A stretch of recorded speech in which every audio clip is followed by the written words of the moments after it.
В этом спортивном зале Федерации настольного тенниса пока занимается примерно 60 ребят. Но уже совсем скоро число воспитанников вырастет в 2 раза. Все благодаря средствам, которые общественная организация получила по итогам второго конкурса президентских грантов.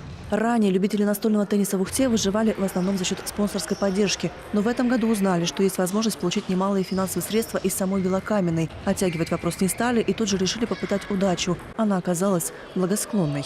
Не прибегая ни к чьим услугам, сами, со своим бухгалтером, в общем-то, мы изложили полностью программу. Программа основана на том, что все это, значит, на бесплатном воспитании, работе с детьми. Именно вот это направление, это было основное.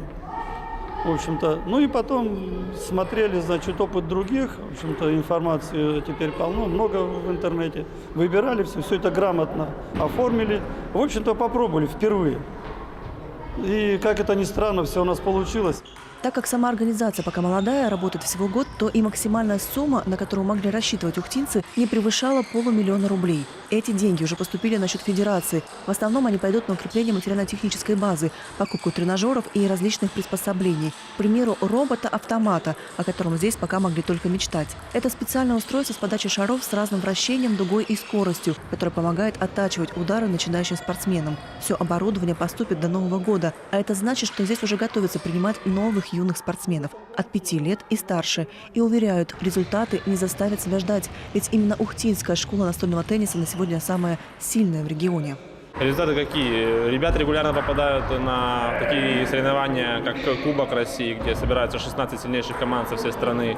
В том году 2 наших спортсменов попали на чемпионат России в личном разряде, что считается очень серьезным достижением. То есть +1 попал в первый финал, в 32 сильнейших страны. Это считается как бы очень достойный результат. Задача, которую перед собой ставят тренеры – попадание в 8 сильнейших команд на чемпионате страны. Это действительно высокий результат, ведь в этом числе вся элита России. А еще Федерация всерьез намерена возродить массовость этого вида спорта. Именно поэтому собирается продолжить работу с фондом президентских грантов и уже готовит новую программу на будущий год.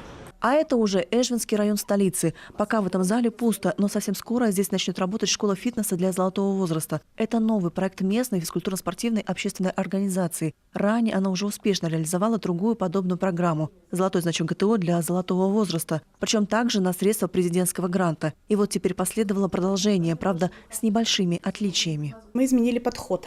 То есть если раньше мы мотивировали наших дорогих участниц значками ГТО, нашим собственным выпуском, то сейчас немножко поменяли формат, и будет более свободная такая форма именно физических упражнений, физических направлений. То есть мы предлагаем им уже множество направлений, которые они могут сами выбрать по себе, по своему физическому здоровью.